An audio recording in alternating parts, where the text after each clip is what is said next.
আসসালামু আলাইকুম ওয়া রাহমাতুল্লাহি ওয়া বারাকাতুহু। আলহামদুলিল্লাহি রাব্বিল আলামিন ওয়াসসালাতু ওয়াসসালামু আলা রাসূলিহিল কারীম ওয়া আলা আলিহি ওয়া সাহবিহি আজমাইন। সুপ্রিয় দর্শক শ্রোতা, কাছে কিংবা দূরে বিশ্বজুড়ে এই মুহূর্তে যে যেখান থেকে দেখছেন এটিএন বাংলা, আপনাদের সবাইকে সাদর আমন্ত্রণ জানাচ্ছি। প্রিয় দর্শক, আমাদের এই চমৎকার সাপ্তাহিক ইসলামিক আয়োজন ইসলামী সওয়াল জবাবের আজকের এই সরাসরি পর্বে আলহামদুলিল্লাহ আল্লাহ সুবহানাহু ওয়া তাআলার দরবারে শুকরগুজার হচ্ছি, যিনি আমাদেরকে এই অনুষ্ঠানে অংশগ্রহণ করবার সুযোগ দিয়েছেন। প্রিয় দর্শক, আজকের আয়োজনে আপনাদের জীবন ঘনিষ্ঠ বিভিন্ন প্রশ্নের উত্তর প্রদান করার জন্য আমাদের সঙ্গে সম্মানিত অতিথি হিসাবে সরাসরি স্টুডিওতে রয়েছেন আন্তর্জাতিক খ্যাতিসম্পন্ন ইসলামিক স্কলার শেখ আহমদুল্লাহ। আসসালামু আলাইকুম ওয়া রাহমাতুল্লাহি ওয়া বারাকাতুহু। ওয়ালাইকুম আসসালাম ওয়া রাহমাতুল্লাহ। শেখ কেমন আছেন? জি আলহামদুলিল্লাহ। সুপ্রিয় দর্শক শ্রোতা, আলহামদুলিল্লাহ আমরা শুরু করতে যাচ্ছি। আমাদের সামনে শেখ রয়েছেন। আপনাদের যে কোনো জীবন ঘনিষ্ঠ প্রশ্ন থাকলে টেলিভিশনে প্রদর্শিত নম্বরে আমাদের সঙ্গে কানেক্ট হতে পারেন, তবে অবশ্যই প্রশ্ন সংক্ষেপে করবেন এবং এমন প্রশ্নই আসলে আমরা চাই যেটা আমাদের সবার জন্য বেশি দরকার, ঈমান আমলের পুনর্গঠনের জন্য। সেই প্রশ্নগুলো আপনারা করবেন সংক্ষেপে, সংক্ষিপ্ত ভাষায়। শেখ, আমরা আসতে চাই আপনার কাছে শুরুতেই, শীতকাল চলে আসছে, কি করা যাবে এই বিশেষ সময়ে, বিশেষ ইবাদত যদি একটু বলতেন। ধন্যবাদ। শীতকালের এই সময়টা ইমানদারের জন্য বসন্তকাল হিসেবে হাদিসে আখ্যায়িত হয়েছে, কারণ শীতের দিনের বেলা থাকে ছোট, চাইলে মানুষ খুব সহজে সিয়াম পালন করতে পারেন, আর রাত থাকে বড়, চাইলে মানুষ সন্ধ্যা রাত্রে তাড়াতাড়ি শুয়ে পড়লে তাহাজ্জুদ পড়তে পারে অনায়াসে। তো এই জন্য শীতকালের এই সুযোগটা, অর্থাৎ দিনে রোজা রাখা, রাতে তাহাজ্জুদ পড়ার যে সুযোগ রয়েছে এটিকে আমাদের গ্রহণ করা উচিত। সেই সাথে শীতবস্ত্র বিতরণ সহ মানবিক নানা উদ্যোগ যেমন নেওয়া যেতে পারে। শীতে আমাদের ত্বক শুকিয়ে থাকে, ওজুর উপরে স্পেশাল কেয়ার করা যেতে পারে। শীতের তীব্রতা আমাদেরকে জাহান্নামের কথা স্মরণ করিয়ে দেয়, আল্লাহ সুবহানাহু ওয়া তাআলার কাছে আমরা পানাহ চাইতে পারি। নানাবিধ উদ্যোগের মধ্য দিয়ে আমরা শীতকে একটা বসন্ত, ইবাদতের বসন্তে পরিণত করতে পারি। আল্লাহ তৌফিক দান করুন। দর্শক আছেন আমাদের সঙ্গে। আসসালামু আলাইকুম। ওয়া আলাইকুম সালাম। জি দর্শক বলুন। আমি মামুন বলছি নওগাঁ থেকে। একটু চাইলে প্রশ্ন করতে। শুকরিয়া, প্রশ্ন করুন। যে কোনো নামাজের সিজদায় এবং সালাম ফিরানোর আগে কোরআনের আয়াত সম্পর্কিত যে দোয়াগুলো আছে, আয়াত হিসাবে যেগুলো দোয়া আছে, যাবে কিনা? বুঝতে পেরেছি, অনেক ধন্যবাদ। যে কোনো নামাজের সিজদায় এবং মানে সালাম ফিরানোর আগে এবং বাংলায় করা যাবে কিনা? আচ্ছা, অনেক ধন্যবাদ আপনাকে। জি, আর আরো ঠিক প্রশ্ন একটু কাইন্ডলি করতাম। বলুন। জি বলুন। জি, আমি বলছি, প্রথম আজানের এবং আমার এলাকার যে মসজিদ, সে আজানের জবাব দেওয়ার পরে আমি কি নামাজ শুরু করতে পারবো যদি কোনো কারণে একা একা নামাজ পড়ি? তারপরে তো অনেক মসজিদের অনেক আজান হয়। আচ্ছা, এখন দেরি না করে আমি কি নামাজ পড়তে পারবো সেই আজানের জবাব দেওয়ার পরে? অনেক শুকরিয়া আপনাকে। আর একটা হলো, কি কি পদ্ধতিতে সহিহ সুন্নাহ অনুযায়ী দোয়া করিতে হয় আল্লাহর কাছে এবং তা কবুল মানে হওয়ার সম্ভাবনা? অনেক শুকরিয়া দর্শক। আমরা আলহামদুলিল্লাহ 3টি প্রশ্ন পেয়েছি আপনার কাছ থেকে। শেখ, আমাদের দর্শক 3টি প্রশ্ন করলেন। প্রথমটি করেছেন সিজদায় সালাম ফেরানোর আগে দোয়া করা, কোরআনের আয়াত দিয়ে এবং বাংলায় দোয়া করা, দুটি বিষয়। এমনিতে আমরা সিজদার এই সময়টাতে আল্লাহ সুবহানাহু ওয়া তাআলার কাছে দোয়া নিবেদন করতে পারি, যদি অনেক উলামা ইকরাম নফল সালাতে সেটি করবার জন্য বেশি উৎসাহিত করেছেন। আর মাতৃভাষায় দোয়া করাও দোয়ার গুরুত্বপূর্ণ অপশন, আমরা চাইলে সেটিও করতে পারি। এবং আখিরি বৈঠকে নামাজে সালাম ফেরানোর আগে কোরআন এবং সুন্নাহ বর্ণিত যে দোয়াগুলো আছে সেগুলো আমরা অবশ্যই করতে পারি, কারণ বুখারীর বর্ণনায় নবী করিম সাল্লাল্লাহু আলাইহি ওয়াসাল্লাম বলেছেন, সুম্মা লিয়াতাখায়্যার মিনাদ দুআ মা শা। আত্তাহিয়াতু এবং দুরুদের পর যে কোনো যেই দোয়াগুলো চাইবে বান্দা সেটা আল্লাহর কাছে নিবেদন করতে পারবে। সালাম ফেরানোর আগে এই সময়টা দোয়া কবুলের জায়গা। সো এখানে দোয়া মাসুরা হিসাবে আমরা কোরআন হাদিস বর্ণিত দোয়া পড়তে পারবো। এখানে আমরা লিমিটেশনটা হলো শুধুমাত্র কোরআন হাদিস বর্ণিত দোয়া। এখানে মাতৃভাষায় বা অন্য কোনো ভাষা কিংবা মনের মতো অন্য কোনো দোয়া নয়, কোরআন হাদিস বর্ণিত দোয়া মাসুরা যে কোনোটি আমরা পড়তে পারবো ইনশাআল্লাহ। জি, আমাদের দর্শকের দ্বিতীয় প্রশ্ন ছিল যে আজানের জবাব, একটি আজান হয়েছে, জবাব দেওয়ার পরে উনি প্রয়োজনে একাকে নামাজ পড়তে পারবেন কিনা? ঠিক সেই মুহূর্তে তো অন্য মসজিদে আজান হচ্ছে। হ্যাঁ, অসুবিধা নেই। আজান চলাকালীন সময়ে নামাজ পড়ার বিষয় যেটি, সেটি আসলে নিষিদ্ধ না। আজান চলাকালীন সময় যদি নামাজ পড়েন কেউ, তাতে কোনো অসুবিধা নেই, গুনাহ হবে না। আপনার কোনো কারণে ব্যস্ততা আছে, আপনি চলে যাচ্ছেন, তো নামাজ পড়ে যাচ্ছেন, কিংবা আপনারা জামাত শুরু করেছেন, এর মধ্যে অন্য জায়গায় আজান শুরু হয়েছে, কোনো অসুবিধা নেই। অন্য জায়গায় আজান শুরু হলেও অবস্থা নামাজ পড়তে কোনো অসুবিধা বা বাধা নেই। আচ্ছা, অনেক ধন্যবাদ শেখ। আমরা আরেকজন দর্শকের নিয়ে আসি। আসসালামু আলাইকুম। ওয়ালাইকুম আসসালাম ওয়া রাহমাতুল্লাহি ওয়া বারাকাতুহু। জি বলুন। হ্যাঁ হুজুর, আমি জানতে চাইতেছি যে আমি যে ফজরের সুন্নতের সাথে তাহিয়াতুল নিয়ত করতেছি, এখন মাগরিবের আমি মাগরিবে 2 রাকাত সুন্নত নামাজ ফরজের আগে শুরু করতেছি। সেই চ্যানেলে শুনে এখন আমি শুরু করছি। এখন তার সাথে আমি মনে করেন তাহিয়াতুল নিয়তটা করতেছি, এবং এবং ওই সুন্নত দুটো আমি কি সবসময় করতে পারবো কিনা? আপনি ফজরের সুন্নত বলছেন? ফজরের সুন্নতের কথা? হ্যাঁ, 2 নম্বর প্রশ্ন হবে, আমি মনে করেন আজানটা একটা হয়ে গেছে, আমি আজানের জবাব দিলাম এবং দোয়া দরুদ সেগুলো পড়লাম, পড়ার পরে দেখা যাবে আরো একটা আজান হয়ে গেল। এখন কি ওইটাও আমার উত্তর দিতে হবে? আচ্ছা, ওইটাও কি আবার করতে হবে কিনা, দোয়া দরুদ পড়তে হবে? 2 নম্বর এটা। আর 3 নম্বর প্রশ্ন হচ্ছে, আমি যে কোনো সূরা পড়ি হুজুর, মনে করেন যে হয়তো দ্বিতীয় রাকাতে সূরাটা যখন পড়বো তখন বিসমিল্লাহির রহমানির রহিম বলে শুরু করবো, আরেকটা সূরা না শুধু বিসমিল্লাহ বলে শুরু করবো, এইটা আমার নিয়ে। আচ্ছা, অনেক ধন্যবাদ আপনাকে শেখ। আমাদের প্রথম দর্শকের আরেকটি প্রশ্ন ছিল যে কি পদ্ধতিতে দোয়া করলে দোয়াগুলো সহি হয়, কবুল হয়? দোয়ার ক্ষেত্রে আমাদের লক্ষ্য করতে হবে প্রথমত হালাল উপার্জনকারী ব্যক্তির দোয়া কবুল হয়, সেটিকে খুব গুরুত্বের সাথে মেনটেন করতে হবে দোয়া কবুলের জন্য। আর দোয়ার পদ্ধতির ক্ষেত্রে বলবো, দোয়াতে কায়মন বাক্য, বিনয়, বিনম্রতা থাকা উচিত, এবং দোয়া করে সেটা কবুল হচ্ছে না কেন সেরকম তাড়াহুড়া মানসিকতা রাখা উচিত নয়, আল্লাহর উপর ছেড়ে দিতে হবে, যেটা কল্যাণ আল্লাহ সেটি করবেন। আর তৃতীয়ত, দোয়া করার সময় আমরা আল্লাহ তাআলার প্রশংসা, নবী সাল্লাল্লাহু আলাইহি ওয়াসাল্লামের দুরূদ প্রেরণ করে তারপরে আমরা দোয়ার কথাগুলোকে আল্লাহর কাছে নিবেদন করব। চতুর্থত, অন্যায়, অবৈধ বা হারাম কোনো কিছু আল্লাহর কাছে দোয়া হিসেবে নিবেদন করব না, সেক্ষেত্রে দোয়া কবুলের সম্ভাবনা বেড়ে যাবে ইনশাআল্লাহ। তো দোয়া কবুলের এই মৌলিক যে শর্তগুলো আছে সেগুলো মেনটেন করে দোয়া করলে ইনশাআল্লাহ আশা করা যায় আল্লাহ তাআলার কাছে দোয়া কবুল হবে। কোরআন সুন্নাহর আলোকিত দোয়া, বর্ণিত দোয়া যেমন আমরা করতে পারি, নিজের ভাষায় আল্লাহর কাছে আমরা আল্লাহর কাছে যে কোনো বৈধ জিনিস চাইতে পারি। আলহামদুলিল্লাহ, আল্লাহ শুকুর। এরপরে একজন ভাই প্রশ্ন করেছেন, আমাদের খুব প্রিয় একজন মানুষ, যে তাহাজ্জুদের নামাজের সময় কতটুকুন থাকে এবং সেক্ষেত্রে বিতির যদি পড়তে চান কিভাবে পড়বেন জানতে চেয়েছি। তাহাজ্জুদের সময় আসলে এশার পর থেকে নিয়ে শুরু করে ফজরের নামাজের আগ পর্যন্ত পুরো সময়টাই কিন্তু তাহাজ্জুদের সময়। এর মধ্যে সন্ধ্যা রাতে পড়লে সেটি কিয়ামুল লাইল বা তাহাজ্জুদের সাধারণ ভার্সন হবে, কিন্তু তাহাজ্জুদের সবচাইতে আপার ক্লাস সেটি হলো আপনি ভোর রাতে যেটা পড়বেন সেটি। ঘুম থেকে উঠে পড়লে মূলত হুজুদ থেকে তাহাজ্জুদের শব্দটা আক্ষরিক অর্থেই বাস্তবায়ন হবে যদি আপনি ভোর রাতে পড়েন। আর সন্ধ্যা রাতে এশার পর থেকে যেটাই পড়বেন সেটাই ইনশাআল্লাহ তাহাজ্জুদের মধ্যে গণ্য হয়ে যাবে। এর মধ্যে বিতরির নামাজ শেষে পড়া উত্তম। নবী সাল্লাল্লাহু আলাইহি ওয়াসাল্লাম বলেছেন, ইজআলু আখিরা সালাতিকুম বিল-লাইলি বিতরা, তোমরা রাতের শেষ নামাজ বিতির রাখবে। সো কেউ যদি ভোর রাতে ওঠার সম্ভাবনা জোরালো থাকে তাহলে তিনি বিতিরটা রেখে দিবেন, ভোর রাতে তাহাজ্জুদ পড়ে তারপর বিতির পড়ে শেষ করবেন।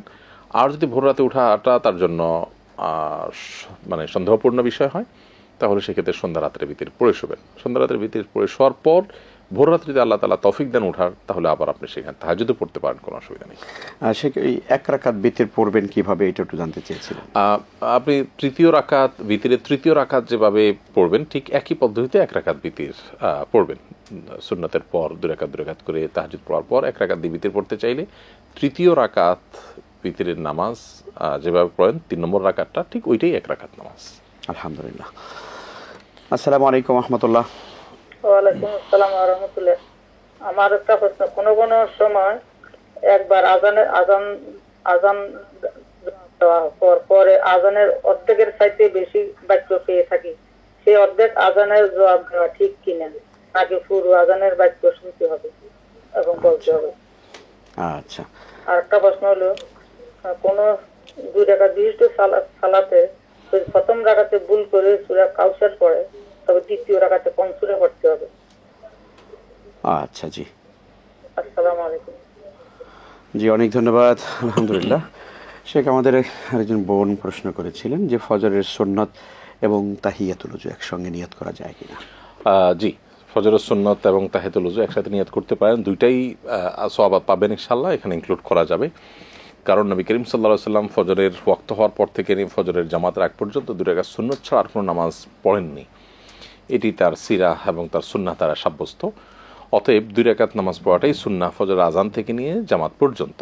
এখন প্রশ্ন হলো আমি ওযু করব, ওযুর তাহিয়া আছে, মসজিদে ঢুকলে মসজিদের তাহিয়া আছে, তাহলে সেগুলো কি করব? এর উত্তর হলো যে 2 রাকাত আপনি ইনক্লুড করবেন, অর্থাৎ ওযু করে তার পরপর নামাজ পড়ে ফেলবেন। তাহলে সেক্ষেত্রে ওযুর নামাজ এবং আমি সুন্নত নামাজ আদায় করছি ফজরের সেই নিয়তটাও আপনি পাশাপাশি করে নেবেন, দুইটার পারপাস সার্ভ করবে, দুইটার সব পাবেন ইনশাআল্লাহ তাআলা। ইনশাআল্লাহ। দর্শক আছেন, আসসালামু আলাইকুম ওয়া রাহমাতুল্লাহ। জি ওয়ালাইকুম আসসালাম ওয়া রাহমাতুল্লাহ। আমার 3টে প্রশ্ন ছিল। জি বলুন। হ্যালো। জি আমরা শুনতে পাচ্ছি, আপনি বলুন। জি আমার প্রথম প্রশ্ন হলো যে আরবি মাসের 15 তারিখে সূরা মুলক, মাগরিবের পরে সূরা মুলক 3বার পড়লে নাকি ঘরে আয়নতির বৃদ্ধিও মানে অনেক নাকি মানে সাংসারিক অনেক রকম নাকি হয়, ফল হয়, এটা কি মানে কতটুকু সহি? আর আমার দ্বিতীয় প্রশ্ন হলো যে স্বামীর টাকা থেকে, স্বামী যে সংসারে যে খরচা দেয়, ওই খরচা থেকে মনে করেন আমি আর কিছু মাসে আর কি দান করি, সেই দানের চরটা আমি পাবো না, মানে আমরা কি দুজনই পাবো না শুধু আমার স্বামী পাবে? আচ্ছা। আর আমার 3 নম্বর প্রশ্ন হলো যে এক প্রবাসী মানে হাজবেন্ড বিদেশে থাকে, তো 5 বছর যাবত সে বিদেশে থাকে, তো কিছুদিন যাবত সে মানে আসতে টাকা পয়সা দিতে পারতেছে না, মানে 5-6 মাস যাবত। তো হঠাৎ করে সেই স্ত্রীকে ভয়েস কলে 3 তালাক দিয়ে দিচ্ছে, 1 তালাক, 2 তালাক, 3 তালাক, 22 তালাক, এমন ভাবে সে স্ত্রীকে ভয়েস মেসেজ দিচ্ছে। এতে কি তাদের কি মানে তালাক হয়ে গেছে কিনা? জি আসসালামু অনেক আলাইকুম। ধন্যবাদ। আরেকটা ফোন আছে। জি আচ্ছা শেখ, ইনশাল্লাহ আমরা একটা বিরতির পরে আপনার কাছে আবারও ফিরবো। প্রিয় দর্শক শ্রোতা, সময় হয়েছে একটি ছোট্ট বিরতির, ইনশাআল্লাহ তাআলা ফিরবো আমরা খুব শীঘ্রই, আমাদের সঙ্গেই থাকুন।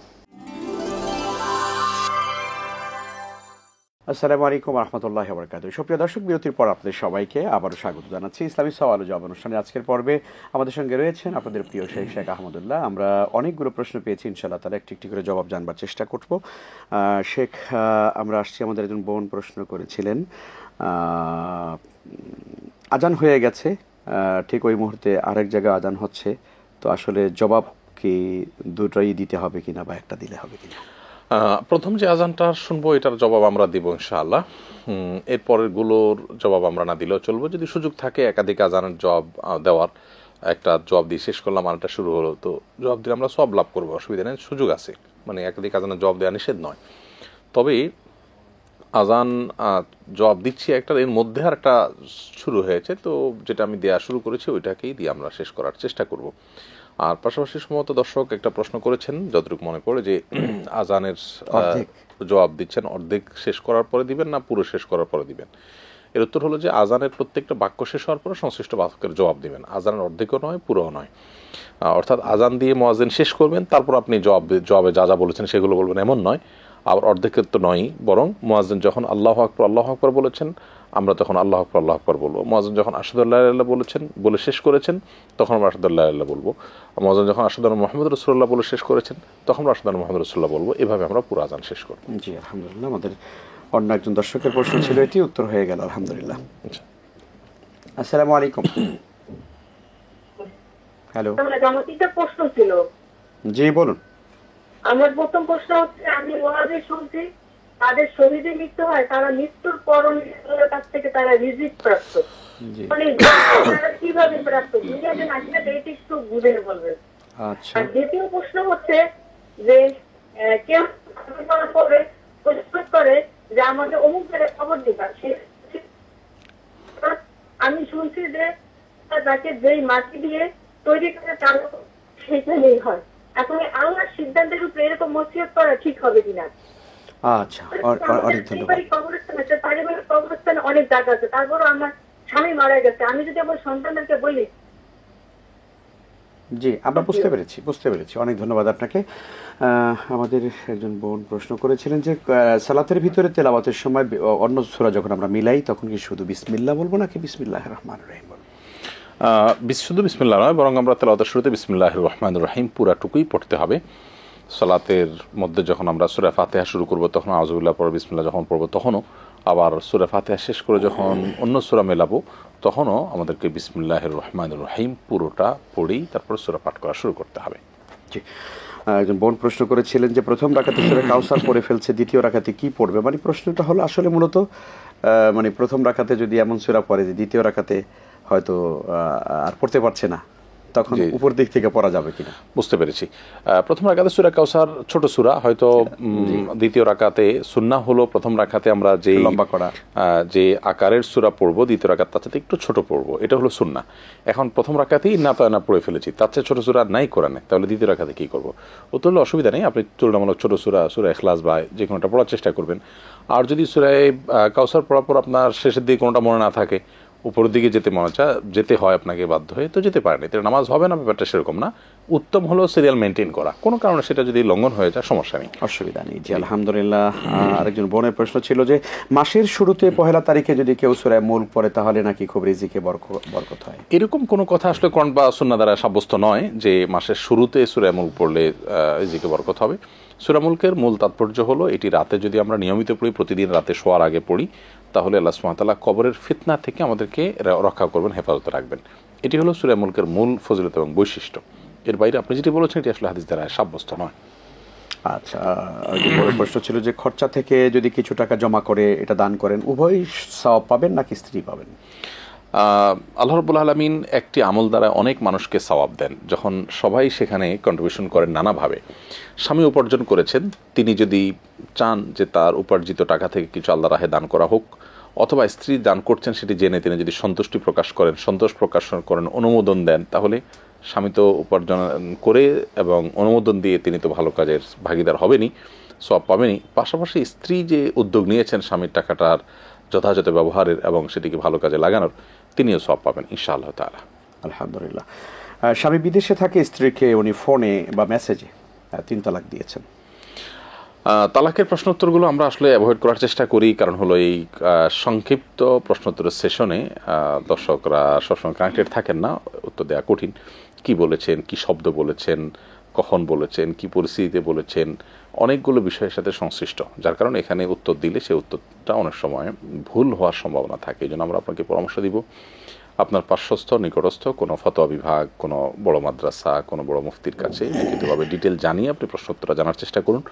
আমরা শুধু এটুকু বলবো যে তালাক এমন একটা অত্যন্ত স্পর্শকাতর বিষয়, যেটি সরাসরি দিলে যা হয়, ফোনে বা SMS-এ মোবাইলের মাধ্যমে দিলেও কিন্তু তা হয়। খুবই সতর্ক থাকার মতো একটি বিষয়। এখন বাস্তবে আপনাদের ক্ষেত্রে কি ঘটেছে, কতটুকু বলেছেন, সেটা জানার জন্য আমরা আপনাদেরকে অনুরোধ করব যে কোনো আলেমের সাথে সরাসরি দেখা করে, যোগাযোগ করে, ডিটেল বলে তারপর উত্তর নেওয়ার চেষ্টা করা।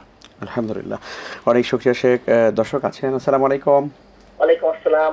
জি থেকে খোয়েম বলছিলাম।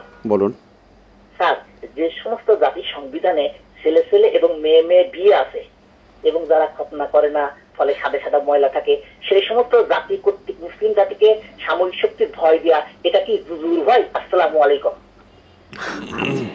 অনেক ধন্যবাদ। দর্শক আমরা আসছি, শেখ একজন বোন প্রশ্ন করেছিলেন যে শহীদি মৃত্যু হলে রিজিক প্রাপ্ত হয়, কিভাবে এটা হয়, এটি যদি প্রথমে বলেন। জি, বিষয়টি তো গায়েবের জগতের বিষয়।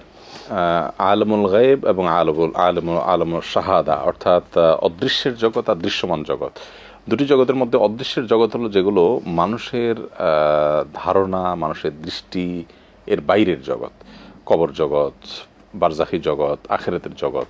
তো সেখানে কোনো বিষয় যখন কোরআন বা সুন্নাহ বর্ণিত হয়, তখন সেটা কিভাবে হয় সেটা বর্ণনা আসলে কোরআন বা সুন্নাহ বর্ণিত না হলে আমরা বলতে পারবো না। আল্লাহ সুবহানাহু ওয়া তাআলা ভালো জানেন কীভাবে রিজিক হয়।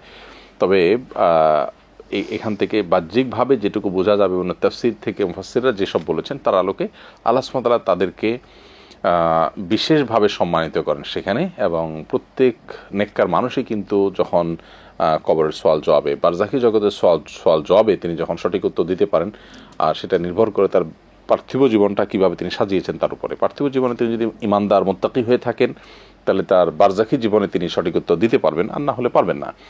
তো যারা সঠিক উত্তর দিতে পারেন বা তারা নেককার মুত্তাকির পরীক্ষা উত্তীর্ণ হয়েছেন, তাদেরকে আল্লাহ রাব্বুল আলামিন সেখান থেকে নিয়ামত উপভোগ করার সুযোগ দান করেন। সেটি তারা অদৃশ্যভাবে, অলৌকিকভাবে দেন। তাদের শরীর হয়তো মাটির সাথে মিশে যায়, কিন্তু তার এই ধ্বংসাবশেষের মধ্যে আল্লাহ সুবহানাহু ওয়া তাআলা বিশেষ প্রাণ বা রূহ দিয়ে সেখানে আল্লাহ তাআলা তাকে নিয়ামত ভোগ করান। সেটা একমাত্র সে অনুভব করে। আমরা দেখতে পাই হয়তো সেটা মাটি, কিন্তু আল্লাহ সুবহানাহু ওয়া তাআলার কুদরত এবং আল্লাহ তাআলার অসীম যে শক্তি এবং সামর্থ্য রয়েছে তার আলোকে তিনি সেটি ভোগ করেন। শহীদের ক্ষেত্রে সেটাই প্রযোজ্য। সেটা শহীদদের জন্য অন্য সবার চাইতে ভিন্ন, নিশ্চয়ই অনেক উন্নত রিজিক এবং উন্নত সম্মাননা এবং নিয়ামত আল্লাহ সুবহানাহু ওয়া তাআলা দান করেন। কবরের এই বারজাখী জীবনের যে নেয়ামত বা আপনার আযাব, এটাকে অনেকে আজকাল অস্বীকার করেন, বিশেষ করে যারা হাদিস অস্বীকার করেন তারা অস্বীকার করেন, অথচ এটি কোরআন হাদিস কোরআন আয়াত দ্বারা যেমন সাব্যস্ত, বহু হাদিস দ্বারাও সাব্যস্ত, এবং আহলে সুন্নাত জামাতের সর্বসম্মতিক্রমে এটি একটি আকীদা। এই আকীদাকে বিশ্বাস না করা সুস্পষ্ট বিভ্রান্তি। জি, শুকরান, জাযাকুমুল্লাহ খায়ের। আসসালামু আলাইকুম।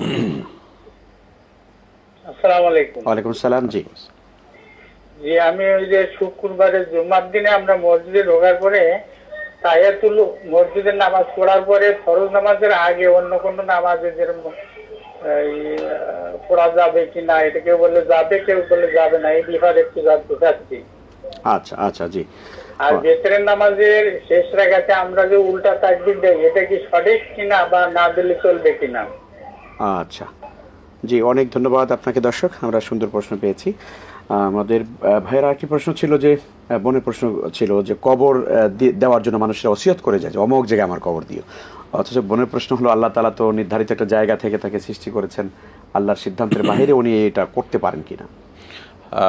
মানুষ যেই জায়গার মাটি থেকে তৈরি হয়েছে ওই জায়গায় তিনি শায়িত হন, এটি সঠিক কোনো ধারণা না। এরকম কোনো কথা নেই, কোরআন সুন্নাহর কোথাও এরকম বলা হয়নি যে আমি যে জায়গার মাটিতে তৈরি হয়েছি ওই জায়গায় আমাকে শুইতে হবে। আল্লাহ সুবহানাহু ওয়া তাআলা আসলে প্রত্যেক মানুষকে আলাদা আলাদা মাটি দিয়ে তৈরি করেননি। আদম আলাইহিস সালামকে মাটি থেকে তৈরি করেছেন, তারপর আদম এবং হাওয়ার মাধ্যমে গোটা মানব জাতিকে সৃষ্টি করেছেন। প্রত্যেকে ইন্ডিভিজুয়াল আলাদা আলাদা মাটি দিয়ে তৈরি করেন আল্লাহ সুবহানাহু ওয়া তাআলা। এটা হলো একটি বিষয়। দ্বিতীয় কথা হলো যে মানুষ যদি কোনো কবরস্থানে তার দাফন হওয়াটাকে তার জন্য তিনি ভালো মনে করেন, সেখানে নেককার মানুষগণ আছেন, অনেকে জিয়ারত করবে, এইসব প্রত্যাশা থেকে যদি বলেন যে আমি অমুক জায়গায় দাফন হোক সেটা চাই, তো এই ওসিয়ত করাটা দোষের বিষয় নয়, যদি সেটা শরিয়ার অন্য নির্দেশনার সাথে সাংঘর্ষিক না হয়। যেমন আপনি অবস্থান করছেন ধরুন ঢাকায়, আপনি বলছেন আমাকে মদিনার বাকি কবরস্থানে তোমরা দাফন করবা, সেক্ষেত্রে আপনার লাশকে সেখানে নেওয়া, দাফন করতে বিলম্ব করা, এই যে কাজগুলো করতে হবে, এগুলোর জন্য শরিয়ার নির্দেশনা লঙ্ঘন হবে। কারণ নবী সাল্লাল্লাহু আলাইহি ওয়াসাল্লাম বলেছেন আসরিউ বিল জানাজা, তোমরা জানাজা দ্রুততার সাথে করো এবং মৃতকে মাইয়াতকে দ্রুততার সাথে দাফন করো। এখন শুধু আপনাকে সেখানে দাফন করার জন্য অনেক দূরে নিতে হবে। তো এই জাতীয় ওসিয়ত হলে সেটা সঠিক নয়, সেটা ভুল ওসিয়ত। যদি এমন হয় যে আমি যদি এখানে মারা যাই, যেমন ঢাকার মধ্যে অনেকগুলো কবরস্থান আছে, এখন কেউ চুজ করলো যে আমি অমুক কবরস্থানে আমাকে কবর দিও, এটা তো দোষে কিছু নেই ইনশাআল্লাহ। জি, শুকরান, জাযাকুমুল্লাহ খায়ের। আমি আরেকজন ভাই প্রশ্ন করেছেন ছেলে ছেলে যে বিয়ে হয়, মেয়ে মেয়ে বিয়ে হয়। আমি প্রশ্নটা ঠিক আসলে লক্ষ্যটা বুঝতে পারিনি, উনি কি বলতে চেয়েছেন। যেটুকু বোঝা গেছে তার আলোকে যদি আমরা বলি যে এইটুকু শরিয়ার দৃষ্টিকোণ থেকে শুধু হারাম তাই নয়, আল্লাহ সুবহানাহু ওয়া তাআলা মানুষকে যে কমন সেন্স দিয়েছে, সেই কমন সেন্স থেকেও এটি আসলে একটি অন্যায়, একটি অপরাধ এবং একটি বিকৃত কাজ। অন্যায় অপরাধ শব্দটি বলেছি এজন্য যে এটি মানব সভ্যতাকে পৃথিবী থেকে বিলুপ্ত করার একটি প্রয়াস আমরা বলতে পারি। কারণ পৃথিবীতে মানব ধারা টিকে থাকবে নারী পুরুষের বিবাহের মাধ্যমে। এই প্রক্রিয়ার বাইরে পুরুষ পুরুষ বা নারী নারী কোনোদিন কোনো সন্তান জন্ম দিতে পারে না। মানব সভ্যতাকে হুমকির মধ্যে ফেলা একটা অন্যতম উপায় হলো এটি যে এই কালচারকে পৃথিবীতে ডেভেলপ করা। যত অ্যাগ্রেসিভলি এটাকে ডেভেলপ করা হচ্ছে, এটাকে পুশ করা হচ্ছে, সেটা দেখে রীতিমতো শঙ্কিত আমরা যে আসলে এর পেছনের এজেন্ডাটা কি এবং সেটা কত ভয়াবহ। এর পাশাপাশি একটা বিষয় যোগ করতে চাই, এখন পৃথিবীতে যত যৌনতা সংশ্লিষ্ট রোগ ব্যাধি চরম আকার ধারণ করেছে, এইডস থেকে নিয়ে ভয়ঙ্কর যত রোগ ব্যাধি ধারণ করেছে, এগুলো কিন্তু এই বিকৃত যৌনাচার এবং এই বিকৃত রুচি থেকে সৃষ্টি হয়েছে। আপনি সমসাময়িক যে গবেষণাগুলো আছে সেগুলো একটু সার্চ করলে অনলাইনে দেখবেন যে কি পরিমাণ রোগ ব্যাধি আপনার এই যৌনতা সংশ্লিষ্ট যে রোগ ব্যাধি আছে এটা ছড়িয়েছে পৃথিবীতে শুধুমাত্র এগুলোর কারণে। যার কারণে পশ্চিমের যেসব জায়গা থেকে এসব কালচারগুলো পুশ করা হচ্ছে আমাদের সমস্ত অঞ্চলে, সেই পশ্চিমের অভিভাবকরা অনেকে রাস্তাঘাটে নেমেছেন তাদের এই ভয়াবহতা অনুভব করতে পেরে। তাদের জেনারেশনের মধ্যে এই পরিমাণ আপনার সংকট তৈরি হয়েছে যে সন্তান হচ্ছে না, এবং বাধ্য হয়ে তারা কিন্তু আমাদের দেশের তরুণদেরকে স্কলারশিপ দিয়ে তাদের ইউনিভার্সিটিগুলো নিয়ে যাচ্ছে, তাদের দেশকে ডেভেলপ করছে। তাদের দেশে মানুষ নেই। প্রত্যেকটা দেশ জনসংখ্যা তলানিতে দিন দিন কমতে এমন একটা পর্যায়ে চলে যাচ্ছে, দেশ চালানোর মতো পর্যাপ্ত মানুষ নেই। তো এই জন্য এই জিনিসটাকে আমরা বলেছি যে মানব সভ্যতাকে হুমকির মধ্যে ফেলে দেওয়ার মতো একটা বিষয়। এটা শুধুমাত্র ব্যক্তিগত চয়েসের বিষয় নয়। একজন মানুষ পৃথিবীতে জন্ম নিয়েছে কিন্তু সে কাউকে জন্ম দিবে না। এর চাইতে বড় স্বার্থপরের কথা আর কি হতে পারে যে আপনার বাবা মা আপনাকে জন্ম দিয়েছেন, বাট আপনি পৃথিবীতে আর কোনো মানুষের জন্ম আপনি চান না। তাহলে আপনি কি চান? পৃথিবীতে মানব সভ্যতা হারিয়ে যাক, সেটা চান? তো এই জায়গা থেকে আমার মনে হয় শুধু কমন সেন্স দিয়ে আমরা বিচার বিশ্লেষণ করলে সেটা যথেষ্ট হবে। এবং এই ভয়াবহ কালচার, এটা আমাদের মধ্যে যেভাবে অ্যাগ্রেসিভলি ঢোকানোর চেষ্টা করা হচ্ছে, এটার বিরুদ্ধে আমাদেরকে প্রত্যেকটা মানুষকে কাজ করতে হবে। জি, অনেক অনেক শুকরিয়া প্রিয় দর্শক। এই ব্যাপারটিতে আমরা সবাই সচেতন হব। সে খুব সুন্দর করে বলেছেন এই বিষয়টিতে। বর্তমানে এটি ভয়াবহ আকার ধারণ করেছে, বিভিন্ন সেক্টরে এটা নিয়ে কাজ করা হচ্ছে যাতে করে এই মুসলিম দেশ, সম্ভাবনাময় একটি মুসলিম দেশ বাংলাদেশ, এটি নিয়ে এখান থেকে এটা চালু করে দিতে পারলে তাদের এজেন্ডাটা খুব সহজেই বাস্তবায়িত হবে। আমরা দর্শকদেরকে একটু নিয়ে নিচ্ছি। আসসালামু আলাইকুম। ওয়ালাইকুম সালাম। জি, আমি এটা কোশ্চেন গেল শুক্রবারে মসজিদে একটা ফটোয়া যাচ্ছিল হুজুরে, যে মানে 15 বছরের নিচে এবং 80 বছরের উপরে যে বয়স হয়ে গেলে এটা মানে নামাজ পড়লে বা কোনো দোয়া করলে দোয়াটা কবুল হয় না, এরকম কি কোনো ফটোয়া আছে বা এরকম কোনো কি হাদিসে কোনো নিয়ম আছে যে 15 বছর হওয়ার আগ পর্যন্ত নামাজ পড়লো বা একটা বাচ্চা নামাজ পড়তেছে তার দোয়াটা কবুল হবে না, আর 80 বছরের হয়ে গেলে তখন সে নামাজ পড়লে দোয়া কবুল হবে না, তার দোয়াও মানে হবে না, দোয়াটা কবুল হবে না, যে তার কোনো সওয়াবও হবে না এবং তার কোনো গুনাহ হবে না, এরকম করে একটা ফতোয়া দিছিল হুজুরে। এটা আসলে কতটুকু যুক্তিযুক্ত এই জিনিসটা, বা এরকম কোনো হাদিসে আছে কিনা, এই জিনিসটা আমাকে একটু যদি বলতেন। অনেক ধন্যবাদ। ওনার কথাতে উনি কোনো দলিল দেয় নাই, এমনি এটা একটা ফতোয়া বুঝতে পেরেছি আমরা। অনেক ধন্যবাদ।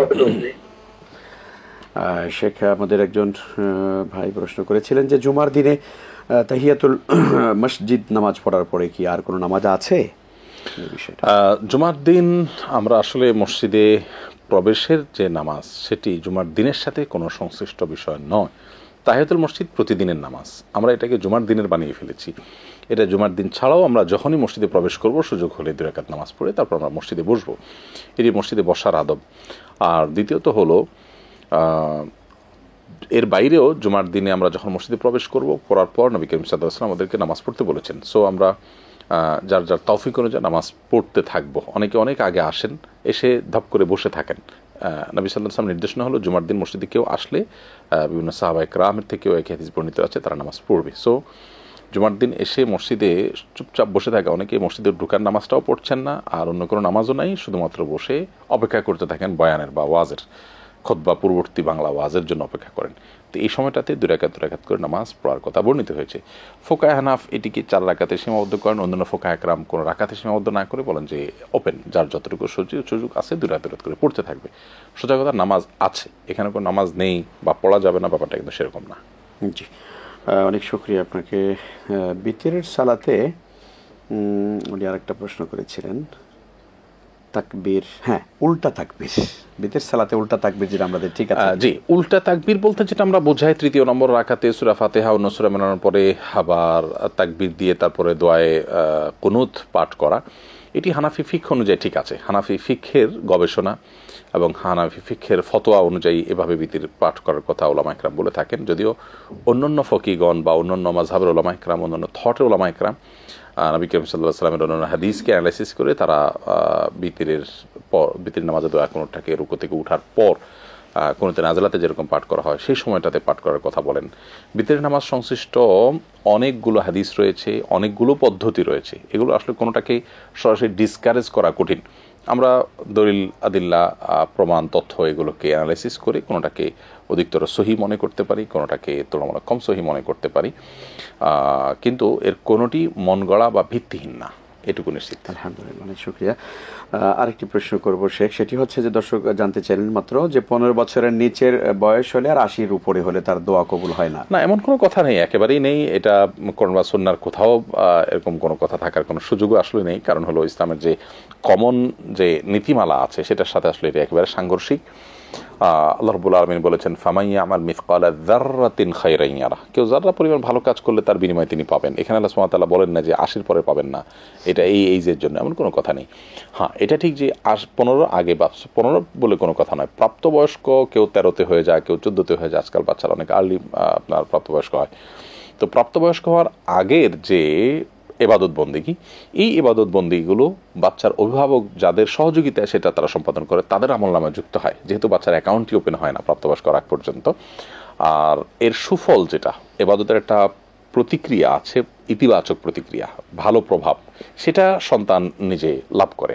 তার মানস পট, তার চিন্তার জগৎ, এটা পবিত্র হয় ইবাদতের মধ্য দিয়ে, এটা সে লাভ করে। আর এর সওয়াব যেটা, বিনিময় যেটা, যেহেতু বাবা মা সেটার জন্য অ্যারেঞ্জমেন্ট করেন, তাদের উদ্যোগেই বাচ্চা সব ইবাদতগুলো করেন, সো তারা সওয়াবটা পাবেন। আর এর বাইরে 80 বছরের পরের ইবাদত বন্দেগী, 80 কেন 100 বছরের পরে যদি কেউ করে, সেটা তার আমলনামা যুক্ত হবে। মানুষের আমলনামা 80 বছরে ক্লোজ হয়ে যায় না, সো তার দোয়া কবুল হতে পারে, তার ইবাদত এর সব তার অ্যাকাউন্টে জমা হতে পারে। 80 বছরের পরেরটা আর কোথাও জমা হয় না, এবং লাভও নাই, লসও নাই। আর 15 বছর আগে এরকম কোনো কথা একেবারেই সঠিক। শুকরান, জাযাকাল্লাহ খায়ের। আসসালামু আলাইকুম। ওয়ালাইকুম আসসালাম। জি, প্রশ্ন করুন। জি, আপনার প্রশ্ন থাকলে করুন। হ্যাঁ, আমার জানার কথা ছিল যে অনেক হাজবেন্ড শারীরিক অসুস্থ থাকে, মানে বউয়ের শারীরিক ক্ষমতা থাকে না, মানে স্বামীরই থাকে না। তো সেই ক্ষেত্রে তো ইসলামে বলা হয়েছে যে বউ যদি ডিভোর্স দিয়ে চলে যায় তাতে কোনো সমস্যা নাই, কিন্তু হয়তো বা সেই বউটা সন্তানের মুখের দিকে তাকিয়ে সেই সংসারটা করতেছে, কিন্তু যদি স্বামীর সাথে সেই অর্থ না থাকতে চায়, যেহেতু তার স্বামীর ক্ষমতাই নাই কিন্তু সে থাকতে চাচ্ছে না, সেই ক্ষেত্রে কি তাহলে মানে কি হচ্ছে, তার কি সেই বই কি কোনো পাপ হবে? আচ্ছা, অনেক ধন্যবাদ আপনাকে। খুবই জীবন ঘনিষ্ঠ প্রশ্ন যে শেখ আপনি শুনলেন, যে স্বামী যদি আসলে শারীরিকভাবে অসুস্থ থাকে, স্ত্রী ডিভোর্স দিয়ে যেতে পারবে, গুনাহ হবে? অবশ্যই সে অধিকার স্ত্রীর আছে। বিশেষ করে আমাদের বাংলাদেশের যে কাবিননামা আছে, বিবাহ রেজিস্ট্রি যেখানে হয়, সেখানে যে সম্ভবত 17 নম্বর কলামে যে অর্পিত তালাকের ঘর আছে, সেখানে যদি সেই ঘরে যদি লেখা থাকে স্বামী স্ত্রীর মধ্যে বনিবনা না হলে, কিংবা স্ত্রী ভরণ পোষণ স্বামী না দিলে, তার দায়িত্ব পালন করতে না পারলে, অপারগ হলে, সেক্ষেত্রে স্ত্রী নিজের প্রতি তালাক গ্রহণ করতে পারেন। এই পদ্ধতিতে আপনি আপনার নিজের প্রতি যে তালাক গ্রহণ করতে পারেন, স্বামীকে তালাক দেওয়া নয়, এটা একটা অপশন যদি আপনার এরকম ওইটা ফিল আপ করা থাকে। আসলে যদি নাও থাকে, তাহলে সেক্ষেত্রে আপনি স্বামীর কাছে আর্গুমেন্ট করতে পারেন, তালাক চাইতে পারেন, তাকে অবশ্য সুযোগ দেওয়া উচিত, সুস্থতার জন্য চিকিৎসা ইত্যাদি। যদি না থাকে, তাহলে সেক্ষেত্রে তাকে আপনি আর্গুমেন্ট করে তালাক নিতে পারেন। সেটার পাশাপাশি আপনি আদালতের দ্বারস্থ হতে পারেন। আদালতকে সমস্যাটা জানানোর পর আদালত বিবাহ ভেঙে দেওয়ার রাইট রাখে। নবী করিম সাল্লাল্লাহু আলাইহি সাল্লাম এর কাছে এই ধরনের ইস্যু এসেছিল, এবং তিনি ঠিক এভাবেই সে বিবাহ ভাঙার উদ্যোগ নিয়েছেন। কোনো নারীকে কোনো স্বামীর বিবাহে আবদ্ধ হওয়ার পর তিনি সারা জীবনের জন্য বন্দী হয়ে গেছেন, ইসলাম এই থট বিশ্বাস করে না, এবং তার এই স্বাধীনতাকে ইসলাম মোটেও খর্ব হতে দেয় না। জি, শুকরান, জাযাকাল্লাহ খায়ের। আসসালামু আলাইকুম। হ্যালো, লাইনটি বিচ্ছিন্ন হয়ে গিয়েছে। অনেক সময় এই জাতীয় বিষয়গুলোতে ধরুন স্বামী স্ত্রীর ভিতরে বা স্বামীর অক্ষমতার ব্যাপারটি কখনো কখনো কিন্তু এরকমও হয় যেটা মিথ্যা অপবাদের ভিত্তিতে হয়, ধারণা প্রসূত হয়। অনেকে আছে হয়তো অন্য কোনো কারোর সাথে সম্পর্ক আছে, এটিকে স্টাবলিশ করবার জন্য স্বামীকে অক্ষম বানিয়ে দেয়। হ্যাঁ, এই জন্যই আদালতে বিষয়টা যখন যাবে, তখন আসলে তারা সেটার জন্য যদি স্বামী যদি চ্যালেঞ্জ করেন, তাহলে সেক্ষেত্রে সেটার পরীক্ষা নিরীক্ষার ব্যাপার থাকবে, ডাক্তারি রিপোর্টের ব্যাপার থাকবে, তারপর সেটি এই হবে। আসলে আল্লাহ সুবহানাহু ওয়া তাআলা যে শরিয়া আমাদেরকে দিয়েছেন, সেখানে কারোর প্রতি জুলুম করবার কোনো সুযোগ নেই। সেটা স্ত্রী ও স্বামীর প্রতি নয়, স্বামী ও স্ত্রীর প্রতি নয়। জুলুমকে আল্লাহ সুবহানাহু ওয়া তাআলা সবার জন্য হারাম করে দিয়েছেন। জি, শুকরান, জাযাকাল্লাহ খায়ের। আসসালামু আলাইকুম। হ্যাঁ, আসসালামু আলাইকুম। ওয়ালাইকুম আসসালাম। জি, বলুন। জি, হ্যাঁ, আমরা শুনতে পাচ্ছি। কথা কি শোনা যাচ্ছে? জি জি, শোনা যাচ্ছে, আপনি বলুন, সময় নেই আমাদের হাতে। আহমদুল্লাহ সাহেব কি তো শুনতেছে না? জি, শুনতেছি, বলেন ভাই। আপনি বলুন। জি স্যার, আমার প্রশ্নটা হচ্ছে কি, মানে আমি জেনারেল লাইনে হালকা পাতলা পড়াশোনা করছি, তো ইসলাম সম্পর্কে একটু স্টাডি করি। তো আমাদের যে দেশে, ঠিক আছে, যে মানে আলিম উলামার ভিত্তিতে যে একটা বিভক্তি, ঠিক আছে, অনেক বিষয় আছে, মানে যেমন দেওবন্দে বা কওমি যারা আছে, এরাও কিন্তু হকপন্থারী আলিম, ঠিক আছে, কিন্তু ইদানিং যে আহলে হাদিস ইসলামে যে মানে আলিম গুলা বের হয়েছে আর কি, তো এরা সরাসরি মানুষের যে আলের ভিতরে ভুল থাকে, মানে ভুল তো সংশোধন করে আমাদের ভাইরিটা ভুলেছে এসব কিছু না বলে, মানে সরাসরি কাফের বা মানে আহলে হাদিসও হক, ঠিক আছে, কিন্তু দেওবন্দের যেসব আলেম ওলামা আছে। জি, আমাদের হাতে সময় নেই দর্শক, আমরা বুঝতে পেরেছি আপনার প্রশ্নের মূল লক্ষ্যটা কি। সেটি হচ্ছে যে ওলামায়ে কেরামের মধ্যে আসলে মতবিরোধ না করে, ইখতিলাফ না করে ইতিহাদ থাকে। দর্শক, আপনি ঠিকই বলেছেন যে মতবিরোধ আমাদের মধ্যে থাকা উচিত নয়, তবে সেই সাথে আপনি যেটি বলেছেন যে হয়তো আল্লাহ সালাম একরাম কাফের বলেন ইত্যাদি। আমার মনে হয় না আল্লাহ সালাম একরাম সাধারণ কুফরি ফতোয়া কেউ দিবে এটা হয় না। হ্যাঁ, কোনো আলেমরা বিভিন্ন ধারার আলেমরা এরকম বাড়াবাড়ি করেন, সেটা হওয়া উচিত নয়। আমরা দোয়া করব, প্রত্যাশা করব এবং চেষ্টা করব যাতে বিভেদ কমে আসে।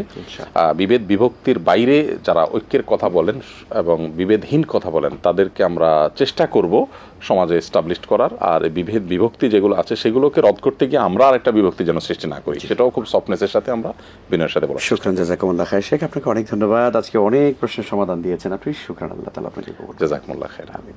সুপ্রিয় দর্শক শ্রোতা, শেষ করতে হচ্ছে আজকের আয়োজন। আলহামদুলিল্লাহ অসংখ্য প্রশ্ন আমরা নিয়েছি, আলহামদুলিল্লাহ। হয়তো অনেকে চেষ্টা করেছেন, নিতে পারেনি। ইনশাআল্লাহ তাআলা ভবিষ্যতে আপনাদের প্রশ্নের উত্তরগুলো শেখ দিবেন। আল্লাহ তাআলা আমাদের সবাইকে ভালো রাখুন, সুস্থ এবং নিরাপদে রাখুন। আল্লাহ হাফেজ। আসসালামু আলাইকুম ওয়া রাহমাতুল্লাহি ওয়া বারাকাতুহু।